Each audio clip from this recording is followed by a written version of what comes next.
sus dos piernas que el soldadito de plomo no podía ver en dónde estaba y creyó que como él solo tenía una. Esta es la mujer que me conviene para esposa, se dijo. Pero, qué fina es, si hasta vive en un castillo. Yo en cambio solo tengo una caja de cartón en la que ya habitamos 25. No es un lugar propio para ella. De todos modos, pase lo que pase, trataré de conocerla. Y se acostó.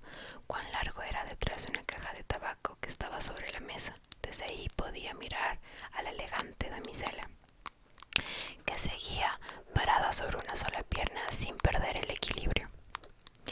Ya avanzada la noche, a los otros soldaditos de plomo lo recogieron en su caja y toda la gente de la casa se fue a dormir. A esa hora los juguetes comenzaron sus juegos, recibiendo visitas, peleándose, bailando. Los soldaditos de plomo, que también querían participar de aquel alboroto, se esforzaron ruidosamente dentro de la caja, pero no consiguieron levantar la tapa. Los cascanueces daban saltos mortales y la tiza se divertía escribiendo bromas en la pizarra. Tanto ruido hicieron los juguetes que el canario se despertó y contribuyó al escándalo con unos trinos en verso. Los únicos que ni pestañearon siquiera fueron el soldadito de plomo y la bailarina. Ella permanecía erguida sobre la punta del pie, con los dos brazos al aire. Él no estaba menos firme sobre su única pierna y sin apartar un solo instante de ella sus ojos. De pronto, el reloj dio las 12 campanadas de la medianoche y crac, crac, crac, crac. Se abrió la tapa de la caja del rap. Mas, ¿creen ustedes que contenía tabaco? No, lo que allí había era un duende negro, algo así como un muñeco de resorte. Soldadito de plomo, gritó el duende, ¿quieres hacerme el favor de no mirar más a la bailarina? Pero el soldadito se hizo el sordo. Está bien, espera mañana y verás, dijo el duende negro. Al otro día, cuando los niños se levantaron, alguien puso el soldadito de plomo en la ventana y ya fuese la obra del duende o de la corriente de aire, la ventana se abrió de repente y el soldadito se precipitó de cabeza desde el tercer piso. Fue una caída terrible, quedó con su única pierna en alto, descansando sobre el casco y con la bayoneta clavada entre dos adoquines de calle.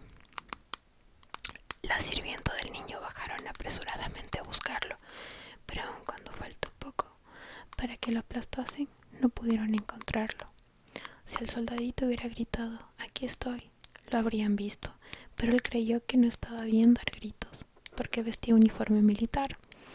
Luego empezó a llover cada vez más y más fuerte, hasta que la lluvia se convirtió en un aguacero torrencial. Cuando descampanaron, pasaron dos muchachos por la calle.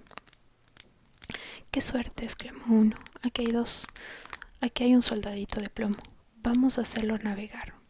Y construyeron un barco con un periódico, colocaron al soldadito en el centro y allá se fue por el agua de la cuneta abajo, mientras los dos muchachos corrían a su lado dando palmadas.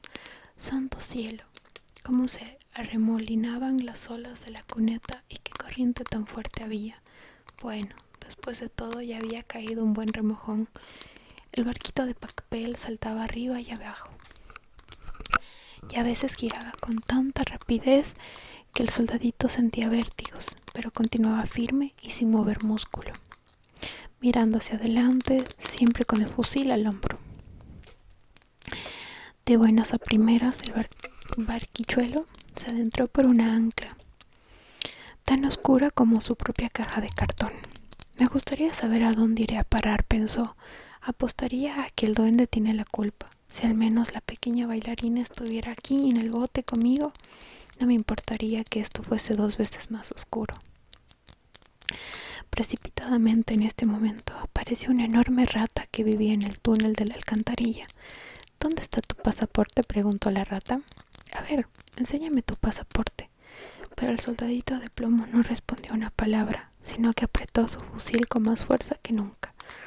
El barco se precipitó adelante, persiguiendo de cerca por la rata. Había que ver cómo rechinaba los dientes y cómo los gritaba a las estaquitas y pajas que pasaban por allí. «Deténganlo, deténganlo. No ha pagado el peaje, no ha enseñado el pasaporte. La corriente se hacía más fuerte y el soldadito de plomo podía ya percibir la luz del día allá, en el sitio donde acababa el túnel, pero a la vez escuchó un sonido atronador, capaz de desanimar al más valiente de los hombres.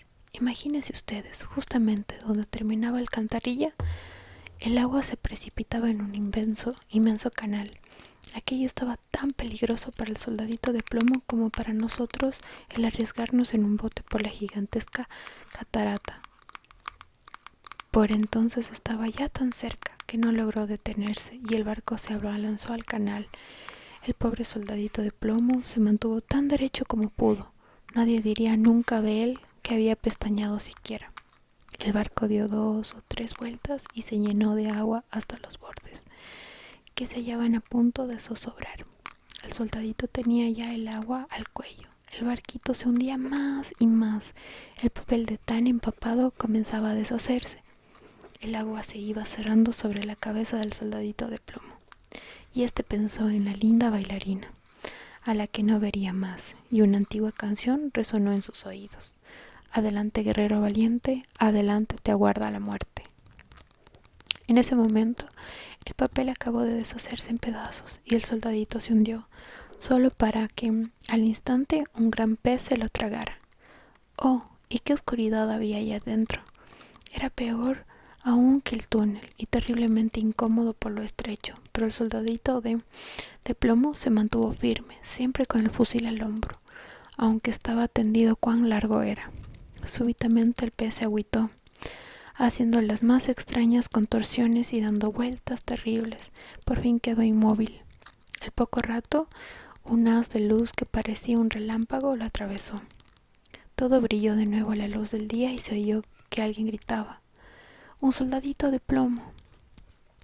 El pez había sido pescado, llevaron al mercado y vendido, y se encontraba ahora en la cocina, donde la sirvienta lo había abierto con un cuchillo. Cogió con 2 dedos al soldadito de la cintura y lo condujo a la sala, donde todo el mundo quería ver a aquel hombre extraordinario que se dedicaba a viajar dentro de un pez. Pero el soldadito no le daba menor importancia a todo aquello. Lo colocaron sobre la mesa y allí, en fin, cuántas cosas maravillosas puede ocurrir en esta vida. El soldadito de plomo se encontró en el mismo salón donde había estado antes. Allí estaban todos, los mismos niños, los mismos juguetes sobre la mesa y el mismo hermoso castillo con la linda y pequeña bailarina, que permanecía aún sobre una sola pierna y mantenía la otra extendida muy alto en los aires, pues ella había sido tan firme como él. Esto conmovió tanto al soldadito que estuvo a punto de llorar lágrimas de plomo, pero no lo hizo porque no habría estado bien que un soldado llorase. La contempló y ella le devolvió la mirada, pero ninguno dijo una palabra. De pronto, uno de los pequeños agarró al soldadito de plomo y lo arrojó de cabeza a la chimenea. No tuvo motivo alguno para hacerlo. Era, por supuesto, aquel muñeco de resorte el que lo había movido a ello. El soldadito se halló en medio de intensos resplandores. Sintió un calor terrible, aunque no supo si era causa del fuego o del amor. Había perdido todos sus brillantes colores, sin que nadie pudiese afirmar si a consecuencia del viaje o de sus sufrimientos. Miró a la bailarina, lo miró a ella y el soldadito sintió que se derretía, pero continuó impávido con su fusil al hombro. Se abrió una puerta y la corriente de aire se apoderó de la bailarina, que voló como una sílfide hasta la chimenea y fue a caer junto al soldadito de plomo, donde ardió en una repentina llamarada y desapareció. Poco después, el soldadito se acabó de derretir. Cuando a la mañana siguiente la sirvienta removió las cenizas, lo encontró en forma de un pequeño corazón de plomo. Pero la bailarina no había quedado sino su lentejuela, y esta era ahora negra como el carbón. Fin. Y bueno, ese fue el video de hoy.